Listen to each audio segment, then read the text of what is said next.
कक्षा 10 गणित प्रश्नावली 4.1 प्रश्न नंबर दूसरे का दूसरा।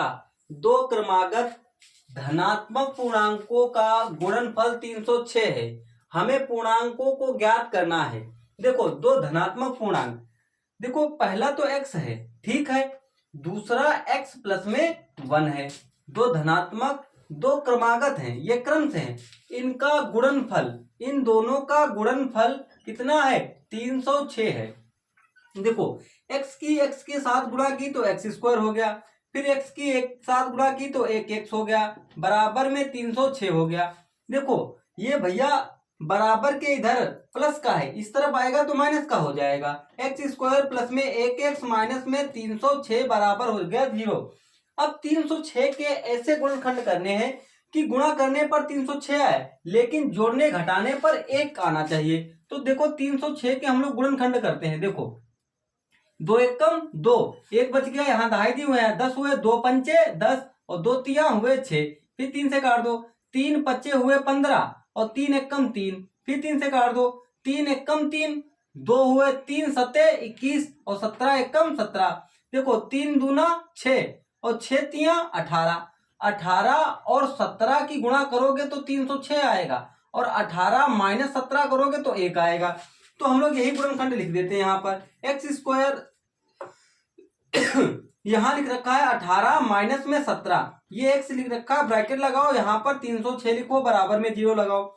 एक्स स्क्वायर प्लस में x की इसके साथ गुणा कर दो तो 18x हो गए, फिर x की 17 के साथ गुणा करो तो 17x हो गए, माइनस में हो गया 306, बराबर आ गया 0। अब देखो तुम्हारे पास 4 पद है, 1 2 3 4, तो देखो 2 और 2 पद में कॉमन लेंगे। यहाँ पर हमने x कॉमन ले लिया, यहाँ x प्लस में 18 आ गया, ठीक है। माइनस के यहाँ 17 कॉमन ले लो, यहाँ x बच गया, देखो 17 बाहर निकल गया, यहाँ x बच गया, माइनस लगाओ। देखो यहाँ भी माइनस है, यहाँ भी माइनस है, तो माइनस माइनस क्या हो जाएगा? प्लस।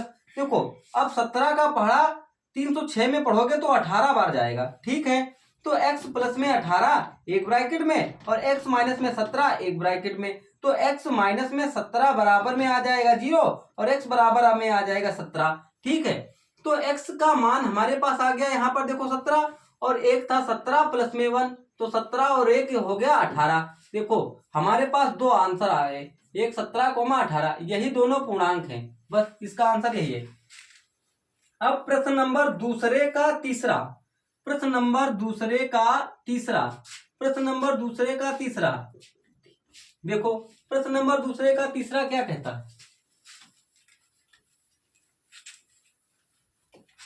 कह रहा है रोहन की माँ, रोहन की माँ, रोहन की माँ उससे 26 वर्ष बड़ी है, 26 वर्ष बड़ी है, 26 वर्ष बड़ी है। उनकी आयु, उनकी आयु, उनकी आयु वर्षों में, उनकी आयु वर्षों में, उनकी आयु वर्षों में का गुणनफल, का गुणनफल, का गुणनफल, का गुणनफल अब से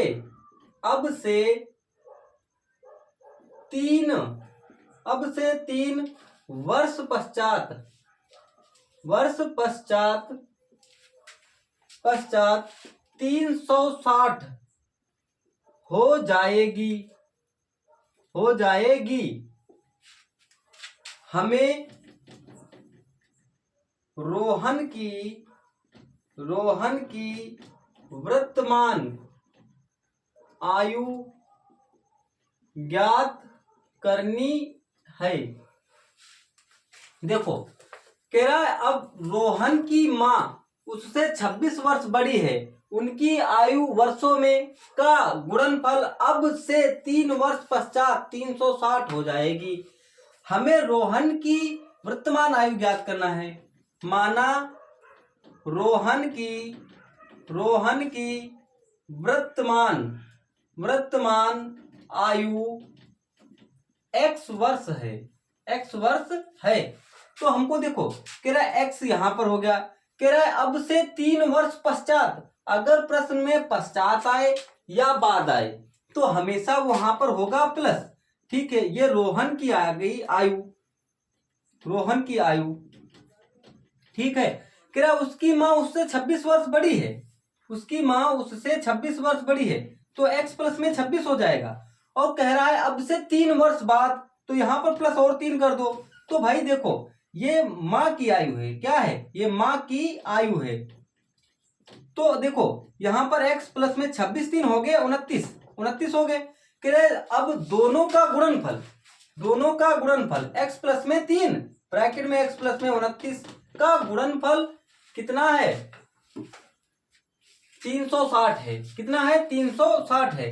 तो देखो x की गुणा कर दो तो x स्क्वायर हो जाएगा, प्लस x की 29 के साथ गुणा कर दो तो यहाँ पर 29x हो जाएगा, प्लस में 3 के साथ गुणा कर दो तो 3x हो जाएगा।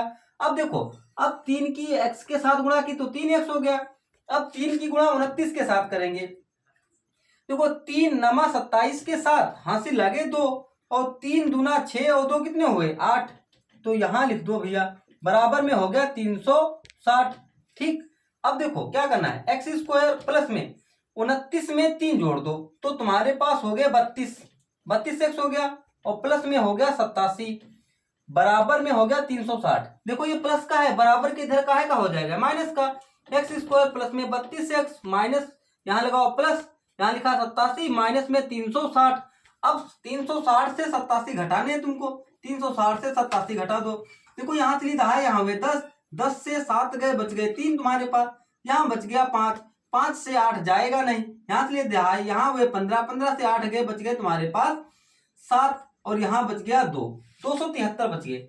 एक्स स्क्वायर प्लस में 32x और यहाँ पर माइनस के 273, बस यहीं तक इसको रखना है। अब प्रश्न नंबर दूसरे का प्रश्न नंबर दूसरे का चौथा कह रहा है एक रेलगाड़ी 480 किलोमीटर की दूरी समान चाल से तय करती है, यदि इसकी चाल 8 किलोमीटर प्रति घंटा कम होती तो वह उसी दूरी को तय करने में 3 घंटे अधिक लेती। हमें रेलगाड़ी की चाल ज्ञात करनी है।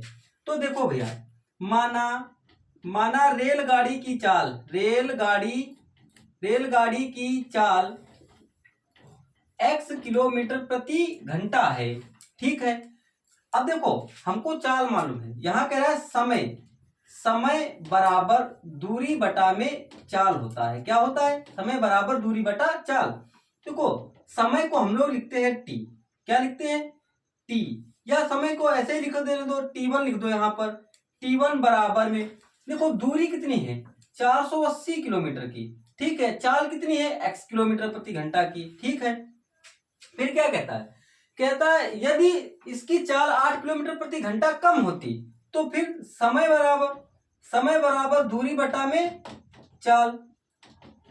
इसको मान लो तुम यहाँ पर t2, क्या मानते हैं हम लोग t2 मानते हैं। तो अब दूरी देखो क्या है, दूरी तो वही है 480 किलोमीटर की, बट कह रहा है इसकी चाल 8 किलोमीटर प्रति घंटा कम होती तो x माइनस में 8 कर देते हैं हम लोग। क्या कर देते हैं x माइनस में 8।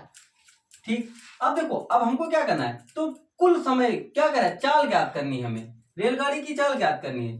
तो कह रहा है समय बराबर दूरी बटा में चाल। देखो अब हमको कुल समय निकालना है, क्या निकालना है कुल समय। तो देखो t बराबर में t2 माइनस में t1, क्या निकालना है t बराबर में t2 माइनस t1। तो यहाँ पर देखो t2 है कितना, यहाँ पर देखो ये दे रखा है t2, तो 480 बटा में x माइनस में 8 माइनस में t1 का मान दे रखा है 480 बटा में x। ठीक, और ऐसा करने में दोनों बार से कितने घंटे लगते हैं 3 घंटे का समय लगता है। हमको t नहीं ज्ञात करनी, हमको ज्ञात करनी है चाल। क्या ज्ञात करनी है चाल, तो यहाँ पर हमको लिखना है चाल ज्ञात करनी है। देखो अब देखो यहाँ पर हम क्या करें, इसकी तिरछी गुणा कर दो इसकी, तो यहाँ पर देखो 480 है गुणे में x आ गया, माइनस लग गया, यहाँ पर 480 है यहाँ x माइनस में आ गया 8। ठीक है, अब यहाँ देखो x की गुणा इसके साथ कर दो तो x स्क्वायर हो गया, माइनस के 8x हो गया, बराबर में आ गया 3, तो 480x हो गया तुम्हारे पास, माइनस लगाओ 480x हो गया। देखो ये माइनस अंदर जाएगा तो माइनस प्लस को माइनस माइनस क्या हो जाएगा गुणा में हो जाएगा, माइनस माइनस प्लस। तो देखो 8 0 0। ठीक है, 8 8 64 के 4 हासिल लगे तुम्हारे पास 6, 8 चक्कू 32 32 6 होते हैं 38 तुम्हारे पास। ठीक है भैया। अब देखो यहाँ पर एक्स स्क्वायर हो गया, माइनस में 8x हो गया, बराबर में 3 हो गया। देखो ये माइनस का ये प्लस का कैंसिल हो गया। अब यहाँ पर 3840 यहाँ लिख दे बराबर, देखो एक अभी ना लिखो इसको, यहाँ पर यहाँ लिख दो 3840 बटे में एक्स स्क्वायर माइनस में 8x बराबर में 3। एक लासा ले लो, इसकी गुणा इसमें, इसकी गुणा इसमें कर दो। भाई इसकी गुणा यहाँ पर कर दे, यहाँ पर कर देते हैं हम लोग। देखो यहाँ पर क्या कह रहा है, देखो 3 की गुणा करो तो 3x स्क्वायर हो गया, माइनस में 8x हो गया। ठीक, एक साथ में इसकी गुणा करोगे कोई परिवर्तन नहीं होगा, तो यहाँ पर हो जाएगा 3840।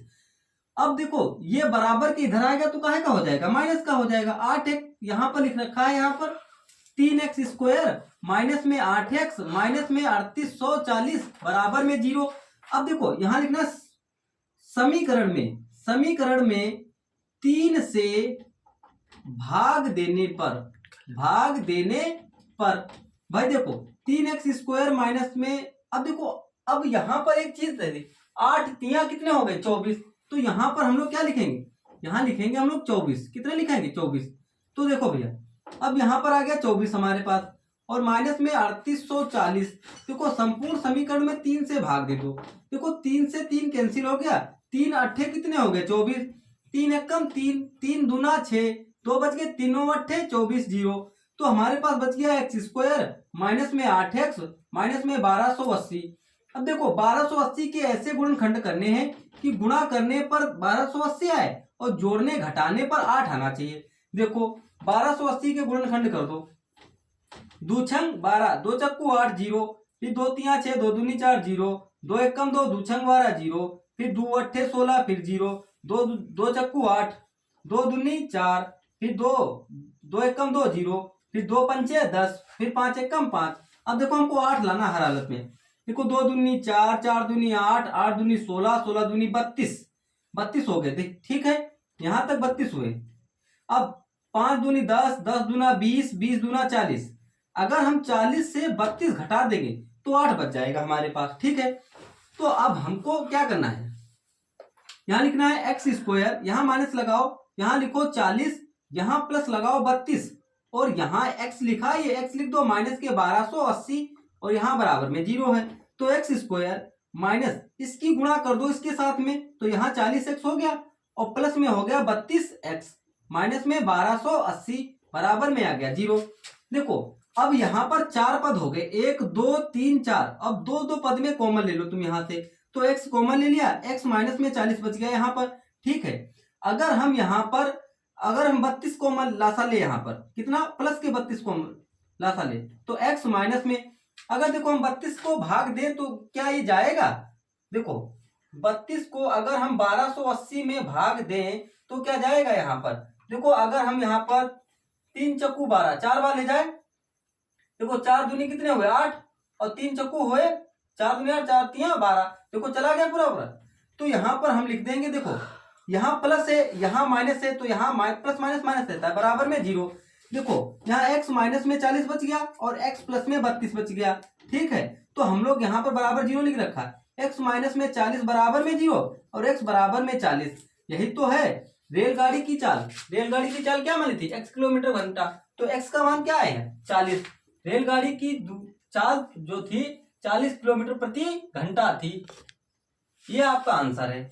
बस यहीं तक रखना है आपकी प्रश्नावली।